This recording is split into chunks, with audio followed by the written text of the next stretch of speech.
आज हम लोग बात करने वाले हैं बीए पार्ट 1 हिस्ट्री ऑनर्स का टॉप जो 50 ऑब्जेक्टिव क्वेश्चन है। ये ऑब्जेक्टिव क्वेश्चन हम लोग देख रहे थे, जिसमें भाग 2 तक हम लोग देख लिए थे, यानी क्वेश्चन 20 तक हम लोग देख लिए थे। अगर नहीं देखे हैं तो लिंक डिस्क्रिप्शन में होगा, प्ले लिस्ट का वहाँ देख सकते हैं, प्ले लिस्ट में जाकर देख सकते हैं। आपको पता है कि ये VBI ऑब्जेक्टिव क्वेश्चन है, ध्यान रखिएगा, क्योंकि पेपर 1 पूरा अच्छा तरह से हम कंप्लीट करवा दिए हैं और कंप्लीट करवाने के बाद इस सभी चैप्टर का ऑब्जेक्टिव सब्जेक्टिव क्वेश्चन सब कंप्लीट करवाए हैं। लेकिन VBI ऑब्जेक्टिव क्वेश्चन, ये पूरा पेपर 1 का VBI ऑब्जेक्टिव क्वेश्चन करवाया जा रहा है।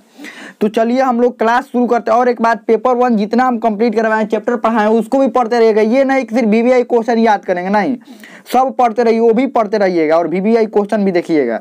चलिए आगे बढ़ते हैं हम लोग, और इसको आप अंत तक देखिए। देखिए, ये सिर्फ नहीं समझ लेना कि ये क्वेश्चन का आंसर ये होगा, कौटिल्य का वास्तविक नाम क्या होगा, हाँ ABC कौन होगा, नहीं, इसके आसपास के भी और सारे क्वेश्चन नहीं बताएंगे, क्योंकि ये जरूरी नहीं है कि यही क्वेश्चन पूछा जाएगा, इसके आसपास के क्वेश्चन पूछा जा सकता है, ध्यान रखिएगा। तो ये नहीं कि वो क्वेश्चन देख लिए, दूसरा क्वेश्चन देख लिए, तीसरा क्वेश्चन, नहीं, इसके आसपास को समझना है और जो हम क्वेश्चन पूछेंगे उसका कमेंट में जवाब जरूर लिखना है, क्योंकि इससे देखिए कमेंट में आंसर लिखने से ये होगा कि आपको रिविजन भी हो जाएगा, जो हम क्वेश्चन पूछेंगे उसका आप रिविजन भी कर लेंगे। तो चलिए हम लोग आगे बढ़ते हैं। हम लोगों का सबसे जो पहला क्वेश्चन है, कौटिल्य का वास्तविक नाम क्या था।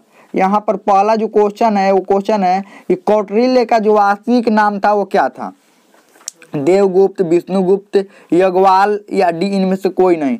तो ये कौटिल्य का वास्तविक नाम था वो विष्णुगुप्त था। क्या था? कौटिल्य का जो वास्तविक नाम था वो विष्णुगुप्त था। अब एक और बात समझिए, कौटिल्य को चाणक्य भी कहते हैं। क्या कहते हैं? चाणक्य। ये चंद्रगुप्त मौर्य के प्रधानमंत्री थे, ध्यान रखिएगा। चंद्रगुप्त मौर्य ने क्या बनाया था इनको? अपना प्रधानमंत्री, और चंद्रगुप्त मौर्य के गुरु भी थे, ध्यान रखिएगा, चंद्रगुप्त मौर्य के गुरु। और इन्होंने रचना किया था अर्थशास्त्र का, अर्थशास्त्र, ध्यान रखिएगा, अर्थशास्त्र की रचना किया था इन्होंने, अर्थशास्त्र की रचना किया था। और अर्थशास्त्र में क्या लिखा था? राजा का सप्तांग सिद्धांत लिखा था। क्या लिखा था अर्थशास्त्र में? राजा का सप्तांग सिद्धांत इन्होंने वर्णन किया था। समझिए राजा का सप्तांग सिद्धांत क्या होता है। राजा का सप्तांग सिद्धांत में सप्तांग मतलब 7 अंग। सप्तांग किससे बना है? 7 अंग। अब 7 अंग, राजा का 7 अंग क्या होना चाहिए? तो सबसे पहला तो होना चाहिए राजा, सबसे पहला तो राजा होना चाहिए। राजा के बाद होना चाहिए अमात्य। क्या होना चाहिए? हम जब चैप्टर पढ़ा रहे तो उस समय पता, अमात्य यानी कि मंत्री। अमात्य के बाद होना चाहिए जनपद, जनपद यानी कि उसका राज्य। जनपद के बाद होना चाहिए जनपद दुर्ग होना चाहिए। दुर्ग मतलब किला, या तो पूरा जनपद किला से घिरा हो, नहीं तो कम से कम राजधानी तो जरूर किला से घिरा हो। उसके बाद कोष होना चाहिए, उसके पास पैसा होना चाहिए, धन होना चाहिए। उसके बाद दंड यानी कि दंड का अच्छा प्रावधान होना चाहिए, सैनिक होना चाहिए। और उसके बाद मित्र होना चाहिए, अच्छे मित्र के, जब युद्ध लगे और जब कमजोर पड़े तो मित्र सहायता कर दे। ध्यान रखिएगा। इससे कौन कौन सा क्वेश्चन समझ में आ गया। चाणक्य का क्या क्या नाम है? कौटिल्य और उसके बाद विष्णुगुप्त। ठीक है, 3 नाम है, कौटिल्य, चाणक्य और विष्णुगुप्त। ये किसके गुरु थे? चंद्रगुप्त मौर्य के गुरु थे। इन्होंने अर्थशास्त्र की रचना किया था और राजा का सप्तांग सिद्धांत दिया था। चलिए आगे बढ़ते हैं। और एक और बात बताइएगा कि ये चंद्रगुप्त मौर्य यानी कि मौर्य वंश के संस्थापक चंद्रगुप्त मौर्य, तो चंद्रगुप्त मौर्य मौर्य वंश था। तो मौर्य वंश से कौन सा इससे पहले वंश था? मगध पर मौर्य वंश से पहले कौन सा वंश का शासनकाल था? ये कमेंट में लिखकर आपको जरूर बताना है। चलिए आगे बढ़ते हैं हम लोग। अगला क्वेश्चन क्या है? जैन धर्म का अंतिम तीर्थंकर कौन थे? जो जैन धर्म का अंतिम तीर्थंकर पार्श्वनाथ, महावीर, ऋषभदेव और अजितनाथ। तो ये अंतिम तीर्थंकर थे महावीर, क्योंकि पहले तीर्थंकर थे ऋषभदेव, 23वें तीर्थंकर थे पार्श्वनाथ और ये 24वें तीर्थंकर थे ऋषभदेव। बाकी बीच वाले तीर्थंकर का नाम क्यों नहीं आता है? तीर्थंकर के लिए ज्यादा कुछ उन्होंने किया नहीं, जो किए हैं ऋषभदेव स्थापना किए थे, ऋषभदेव का नाम आता है, 23वें पार्श्वनाथ का नाम आता है और महावीर का। चलिए इनके बारे में थोड़ा सा डिटेल में समझ लेते हैं। ऋषभदेव आपको पता है कि पहले तीर्थंकर थे। 23वें तीर्थंकर कौन थे? पार्श्वनाथ थे। ठीक है, 23वें इन्होंने 4 महाव्रत दिए। कितने महाव्रत? 4 महाव्रत इन्होंने दिया था। क्या क्या चारों महाव्रत था? इन्होंने सत्य, अहिंसा, अस्तेय, अपरिग्रह, ये 4 गो महाव्रत दिए थे।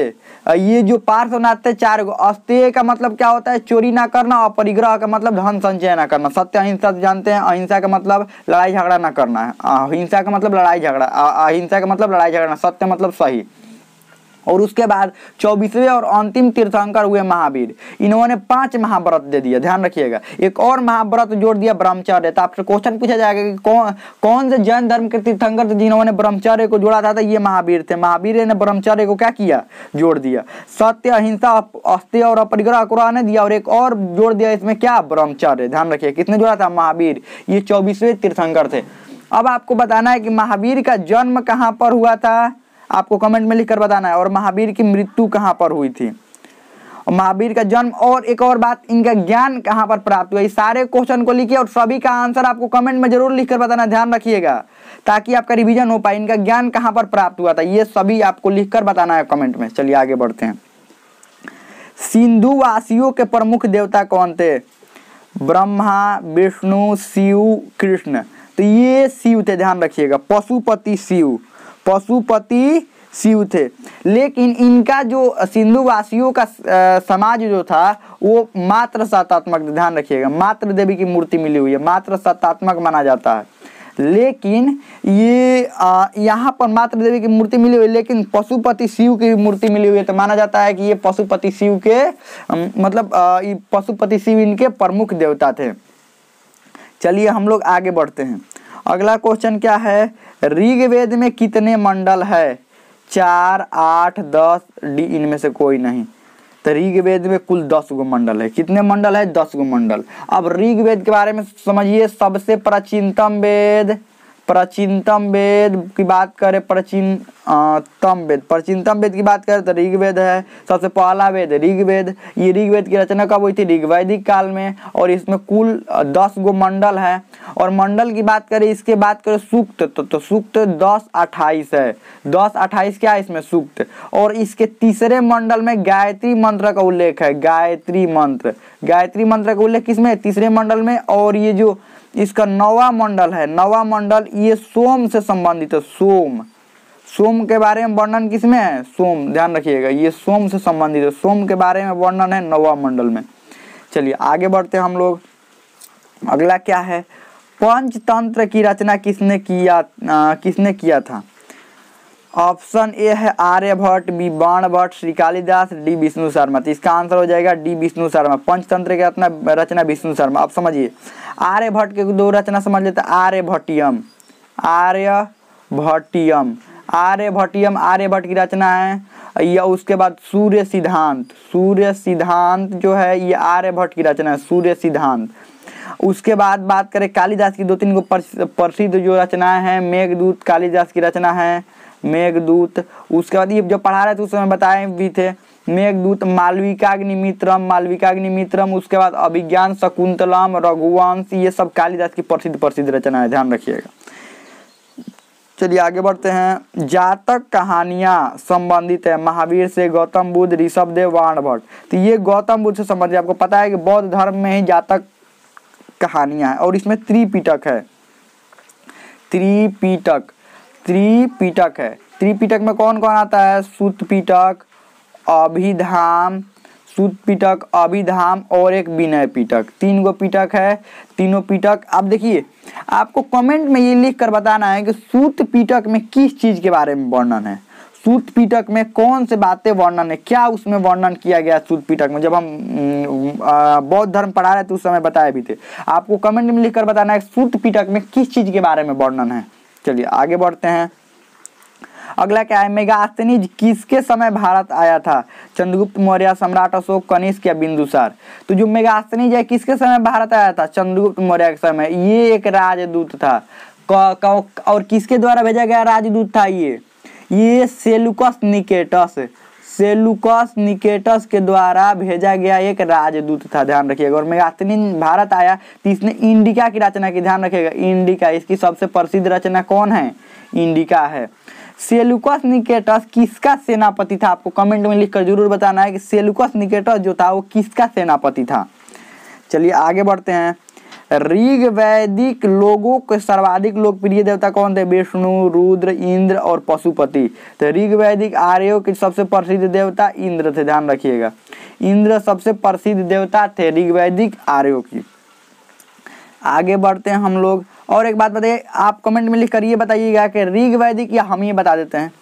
कि ऋग वैदिक आर्यों की भाषा क्या थी? संस्कृत थी। संस्कृत थी। ऋग वैदिक आर्यों की भाषा संस्कृत थी। और किसने कहा था कि ऋग वैदिक आर्य जो है वो मध्य एशिया से आए थे? ये कमेंट में लिखकर आपको बताना है, किसने कहा था कि आर्य जो है वो मध्य एशिया से आए थे। चलिए आगे बढ़ते हैं। बुद्ध का जन्म हुआ था, बुद्ध का जन्म हुआ था मतलब कब हुआ था बुद्ध का जन्म? सॉरी, कहाँ हुआ था, कब बोल रहे हैं। बुद्ध का जन्म हुआ था, कहाँ पर हुआ था? गया, कपिलवस्तु, वैशाली या डी इनमें से कोई नहीं। तो आपको पता है कि बुद्ध का जन्म लुम्बिनी नेपाल में हुआ था, लेकिन लुम्बिनी तो है नहीं इसमें, तो वहीं पर निकट में कपिलवस्तु के निकट में, तो इसका आंसर क्या हो जाएगा? कपिलवस्तु। कपिलवस्तु में बुद्ध का जन्म कहाँ पर हुआ था? कपिलवस्तु में हुआ था, ध्यान रखिएगा। बचपन का नाम सिद्धार्थ था। बचपन का नाम क्या था? सिद्धार्थ था। चलिए आगे बढ़ते हैं। अगला क्या है? तृतीय बौद्ध संगीत का आयोजन किसके शासनकाल में हुआ था? सम्राट अशोक, कनिष्क, हर्षवर्धन, बिंदुसार। तो ये आपको पता ही है, सम्राट अशोक के शासनकाल में तृतीय बौद्ध संगीत का आयोजन हुआ था। तो हमें लगता है कि बहुत अच्छा समझ में आ गया होगा। इसमें कोई भी डाउट हो, कोई भी क्वेश्चन हो, आप कमेंट में पूछ सकते हैं। हमें लगता है समझ में आ गया होगा।